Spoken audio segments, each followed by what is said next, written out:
Hello, हाय, good afternoon. कसे आहात तुम्ही सगळे? ठीक आहात ना? चला, तर मग सुरुवात करूया आपल्या कथेच्या आजच्या भागाला. आज सिया एकटीच घरी आली. यशला मीटिंग होती. त्याला थोडा उशीरच होणार होता, म्हणून त्याने ड्रायव्हरला सियाला घरी सोडून यायला सांगितलं होतं. तसा ड्रायव्हर सियाला आड्यावर सोडून निघून गेला. सियाबाडा यश नाही आला. सियाला एकटं बघून सुगंधा यांनी विचारलं, आई, त्यांची मीटिंग आहे, त्यांना यायला थोडा उशीर होईल. सिया, बरं, तू फ्रेश होऊन ये, तोपर्यंत मी तुझ्यासाठी मेदला चहा करायला सांगते. सुगंधा, तशी सिया हो बोलून फ्रेश व्हायला निघून गेली. बघितलं आई, किती तोड्यात बोलते. अहो, तुम्ही घरचे मोठ्या असताना ती तुम्हाला काहीही न सांगता सरळ आपल्या सासूला सांगून निघून गेली. शारदा जाणाऱ्या सियाला बघत नंदाचे कान भरत बोलली, शारदा, अगं तसं काही नाही, तू उगाच गैरसमज. तू तर गप्पच बस सुनबाई. ती बरोबर बोलते. तुझ्या सुनेला लहान मोठ्यांचा काही आदरच राहिला नाही आहे. त्यात तू आहेसच तिची वकिली करायला. नंदा बोलली तशी सुगंधाने आपली मान खाली घातली. मला सांग सुनबाई, तू तिची सासू आहेस की मग तिच्या सोबत आलेली पाठराखी? नंदा खोचकपणे म्हणाली. तशी शारदा सुगंधाला बघून गालातल्या गालात हसू लागली. म्हणजे हिचं कसं झालं आहे, फूट टाका आणि राज्य करा. पण ही विसरली वाटतं, आपल्याकडे अजून एक म्हण आहे, दुसऱ्यांसाठी गड्डा खोदणारा एक दिवस स्वतःच त्या गड्ड्यात पडतो. आता ही पडली नाही म्हणजे झालं. नाहीतर हिटलर हिच्यावर माती टाकायला मागे पुढेही बघणार नाही. हे मात्र 100% खरं आहे. नंदाच्या खोचक बोलण्यावर सुगंधा काही न बोलता तिथून निघून गेली. पण त्या दोघींना काय माहिती ना, शामराव आणि श्रीकांत पाठीमागे उभे राहून त्यांचे बोलणे ऐकले ते. पण श्रीकांत जरी शांत असले तरी शामराव यांच्या चेहऱ्यावर मात्र राग स्पष्ट दिसत होता. आणि ते तसेच आपल्या खोलीकडे निघून गेले. त्यांना असं अचानक जाताना बघून शारदासोबत नंदाचा सुद्धा पाठीचा कणा स्टार्ट झाला. आता सिया सुगंधाला मदत म्हणून किचन मध्ये आली होती. तसं तर सगळं डिनर कुकने रेडी केलं होतं, पण असतात बाकीची काही कामं जी गृहिणी स्वतःच करत असते, तेच आता दोघी सासू सुना मिळून करत होत्या. कूक आणि इतर नोकर ही बाकीची कामे करत होते. बाळा, तुला वाईट वाटणार नसेल तर एक बोलू? सुगंधा हळूच सियाला म्हणाली. आई, अहो त्यात असं विचारायचं काय? जे आहे ते तुम्ही मला बोलू शकता. आणि तुम्ही विसरलात का, मी तुमची सून नाही तर मुलगी आहे. मग आई कधी मुलीची परमिशन घेते का? सिया म्हणाली. त्याची सुगंधा हलकं हसून तिला बघू लागली. किती सहज त्यांच्या सुनेने त्यांना आईचा अधिकार दिला होता. नाहीतर आपल्याकडे सासूने कितीही माया लावली आणि कितीही प्रेमाने बोलली तरी सुनेला ती सासूची किटकिटच वाटत असते. आई, आता बोला ना, असे गप्प का? खूप सिरियस काही आहे का? तुमची तुमची तब्येत तर ठीक आहे ना? सुगंधा काही बोलत नाही बघून सिया क्षणात पॅनिक झाली आणि काळजीने त्यांचीच विचारपूस करू लागली. तर तिची ती काळजी आणि चिंता बघून सुगंधाला मात्र खूप हायसं वाटलं आणि त्यांना भरून आलं. एक श्रीकांत सोडले तर आतापर्यंत इतक्या काळजीने कोणीच त्यांची विचारपूस केली नव्हती. यश करायचा कधी कधी, पण त्याला सुद्धा इतकं व्यक्त होणं जमत नव्हतं.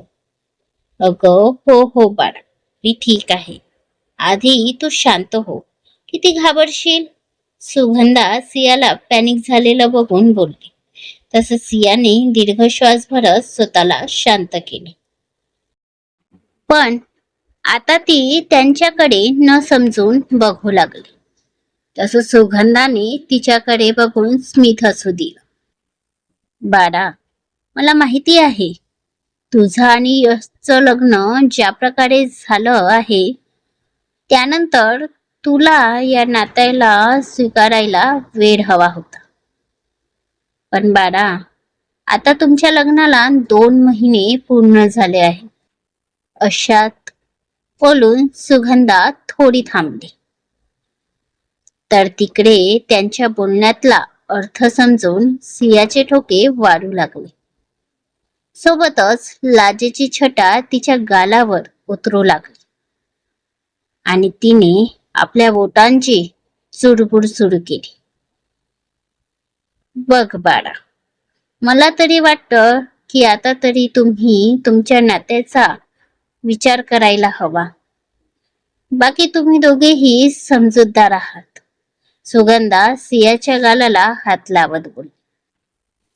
तशा सियाने लाजूनच आपल्या पापण्या खाली केल्या. तशी सुगंधाने तिच्या डोक्यावर हात ठेवला आणि बाहेर निघून गेली. डिनर झालं तशी सिया आपल्या खोलीत आली. अजूनही तिच्या डोक्यात सुगंधा जे म्हणाली ते सुरू होतं आणि तो दडलेला अर्थ जाणून तिचं हृदय जोरजोरात धडधड करत होतं. तिची नजर राहून राहून बेडच्या वर भिंतीवर लागलेल्या यशच्या फोटोवर टिकत होती आणि आजचं त्याचं गाडीतलं बोलणं आठवून तिच्या अंगावर सरकन काटा उभा झाला. तिच्या मनाला सुद्धा आता यशची ओढ लागली होती. तिला सुद्धा आता त्याला समर्पित व्हायचं होतं आणि काहीतरी मनाशी ठरवून तिचे ओठ तिरके झाले आणि ती फ्रेश व्हायला वॉशरूम मध्ये निघून गेली. रात्री 10च्या सुमारास यश घरी आला तर आता हॉलमध्ये कुणीही नव्हतं. नौकर सुद्धा त्यांचं आवरून आपल्या क्वार्टरकडे निघून गेले होते. यशने आधीच बाहेरून डिनर करून येणार सांगितल्याने सुगंधा सुद्धा आपल्या खोलीत निघून गेली होती. यश तसाच निघून आपल्या खोलीत आला. त्याने हळूच दार उघडला कारण त्याची गुडिया झोपली असताना त्याला तिला डिस्टर्ब करायचं नव्हतं. म्हणून आवाज न करता हळूच अलगद त्याने दार उघडला. तर आता तो काळोख बघून त्याच्या भुवया जुळल्या आणि कपाळावर आठ्या पडले कारण त्याच्या डॉलला अंधाराची किती भीती वाटते हे त्याच्याशिवाय कुणाला जास्त माहिती असणार ना. आणि ती खोलीत असताना असा अंधार, क्षणभर तर घाबरलाच तो. त्याने आत पाय ठेवताच पटापट स्विच ऑन करत उजेड कडून घेतला. पण आता समोरचं बघून त्याचे डोळे सताड उघडे झाले. हृदयाची गती प्रचंड वाढली आणि त्याच्या नजरा कासावीस होऊन त्याच्या डॉलला शोधू लागल्या. सियाने ती रूम खूप छान डेकोरेट केली होती. काही तासातच तिने आहे त्या सामानात ती रूम सजविली होती. त्या सुगंधी कॅन्डल्सने त्या रूमचं वातावरण अगदी गुलाबी गुलाबी झालं होतं. जे बघून यशला काय तो आनंद झाला. त्याने पटकन आपली बॅग आणि कोट तिथेच दाराजवळ फेकली. त्याला आता आपल्या डॉलला बघायची आतुरता लागली होती. बायको, बच्चा बोलून तो सगळीकडे तिला शोधत होता. अगदीच कासावीस होऊन तो सियाला आवाज देत होता. आणि ती होती की त्याची जीवघेणी परीक्षा बघत गालातल्या गालात हसत होती. बच्चा, प्लीज, आता आणखी नको त्रास देऊ. याचा कातड झालेला आवाज जसा सियाच्या कानी पडला, सियाचे हसू तिथंच थांबले आणि ती तोशीच धावत येऊन त्याच्या मिठीत शिरली. तसे यशचे हात सुद्धा तिच्या भोवती घट्ट झाले. दोघांचेही हृदय एकाच लयीत धडकत होते. त्याला तिच्यासाठी इतकं हळवं झालेलं बघून तिलाच कसं तरी झालं आणि तिला स्वतःचाच राग येऊ लागला. मन भरून येऊन अचानक तिचा हुंका बाहेर पडला. ए बच्चा, काय झालं हा? यशने तिचा चेहरा ओंजरीत घेतला, विचारलं. डोळ्यात फक्त तिच्या विषयीची काळजी होती. यश तिच्या डोळ्यात बघत होता. स्पर्शात प्रेम आणि डोळ्यात चिंता घेऊन तो आपल्या डॉलचं मन वाचण्याचा प्रयत्न करत होता. तिने नाक ओढतच मान इकडे तिकडे हलवलं. काय सांगणार होती ती त्याला? की त्याचं प्रेम बघून तिला इतकं भरून आलं की ती स्वतःला थांबवू शकली नाही आणि तिचे अश्रू अनावर झाले. याला काय म्हणावं? हे कुठलं प्रेम होतं? या प्रेमाची काय परिभाषा करावी हे तुम्हीच मला कमेंट करून सांगा. आता वळूया आपल्या यश सियाकडे. यश सिया दोघेही एकमेकांची मिठी अनुभवत होते. त्या खोलीच्या त्या सुगंधी वातावरणात त्यांच्या हृदयाची धडधड एका मधुर संगीतासारखी त्या खोलीत घुमत होती. सियाचे हात त्याच्या पाठीवर घट्ट होत होते. तितक्याच तीव्रतेने यश सुद्धा तिला आपल्या मिठीत घट्ट ओढून घेत होता. दोघात आता हवा जाण्या इतकी सुद्धा जागा नव्हती. त्यांच्यात आता शारीरिक ओढ नव्हती, होतं ते समर्पण आणि अपार प्रेम. हृदयातून हृदयापर्यंत ची एक अशी दोर ज्याने ही दोन प्रेमी पक्षी बांधले होते. खोलीतलं वातावरण जितकं शांत होतं तितकंच रोमॅन्टिक सुद्धा होतं. कारण ती रूम आज फक्त एक रूम राहिली नव्हती. ती या दोन प्रेमी जोडप्यांच्या मिलनाची साक्षीदार सुद्धा झाली होती. थोड्याच वेळाने यशने अलगद सियाला आपल्यापासून बाजूला केली. तशी सियाने लाजून पापण्या खाली केल्या. तिच्या चेहऱ्यावरचं तेज आता लाजेत रूपांतर झालं होतं. लाजेने लाल झालेली ती आता यशच्या नजरेने पाणी पाणी होत होती. त्याची ती नजर तिच्या पोटातून उपटा पाडून गेली. असंख्य फुलपाखरांचा थवा आता तिच्या पोटात बुडत असल्याचा तिला जाणवत होता. यशने हळूच तिचा चेहरा ओंजरीत पकडला आणि त्याची नजर आता तिच्या चेहऱ्यावर फिरू लागली. त्याने हळूच नजरेनेच तिला विचारले. तिच्या मर्जीशिवाय त्याला एकही पाऊल पुढे टाकायचा नव्हता. जितकं त्याला तिचं प्रेम महत्वाचं होतं तितकीच तिची मर्जी सुद्धा. तिच्या मर्जीशिवाय त्याला काहीही महत्वाचं नव्हतं, तो स्वतःही नाही. म्हणून प्रत्येक पाऊल टाकताना तो ही खबरदारी घ्यायचा. त्याच्या नजरेतला तो प्रश्न ओळखून तिने सुद्धा त्याला नजरेनेच होकार देत आपली मान खाली घातली. तसे त्याचे ओठ रुंदावले. तो हळूहळू तिच्याकडे झुकू लागला. तशी तशी तिच्या मनात हुरहुर वाटू लागली. हळूहळू तो तिच्या चेहऱ्याच्या अगदी जवळ झुकला आणि त्याचे ओठ तिच्या कपाळावर टेकले. तसे सियाने आपले डोळे मिटून घेतले. जशी काही ती तो स्पर्श स्वतःच्या आत साठवून पाहत होती. त्याचे ओठ आता तिच्या चेहऱ्याचा एक एक भाग फुलवू लागले होते आणि शेवटी ते तिच्या ओठांजवळ येऊन थांबले. सियाचा श्वास आता फुलला होता.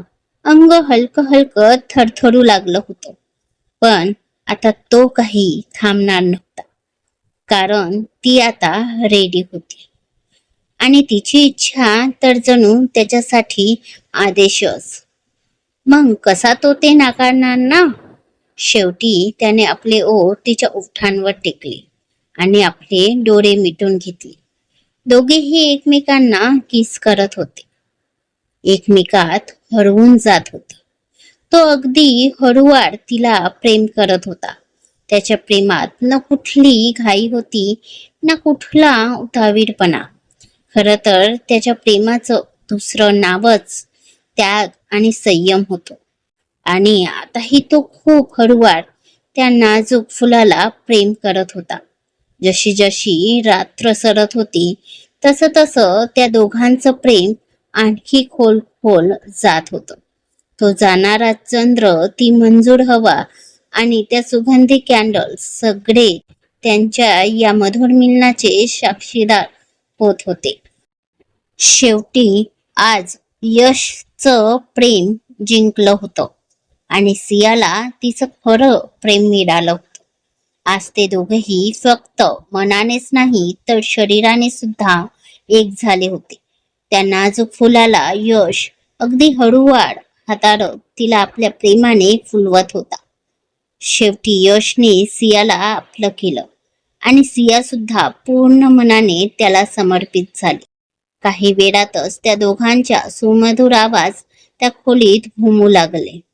ते ऐकून तर तिथल्या कॅन्डल सुद्धा लाजून पाणी पाणी होत आपलं अस्तित्व गमावत होत्या. आता तर त्यांना सुद्धा त्या दोघांना बघायला लाज वाटू लागली होती. म्हणून त्या सुद्धा आपले डोळे झाकून निघून गेल्या. कोण उगाच मधात या प्रेमी पक्ष्यांना बघेल ना, म्हणून त्यांना सुद्धा आता निघून जाणंच योग्य समज. तसही काही तासात सूर्यदेवांचं आगमन जे होणार होतं, पण ते दोघे मात्र अजूनही प्रेमाचे झोके घेत अखंड बुडाले होते. चला तर मग शेवटी आपले यश सिया एक झालेच. तर मग आजचा भाग तुम्हाला आवडला का? मला कमेंट करून नक्की सांगा. आणि please please please like share करून चॅनलवर सबस्क्राईब नक्की करा. धन्यवाद.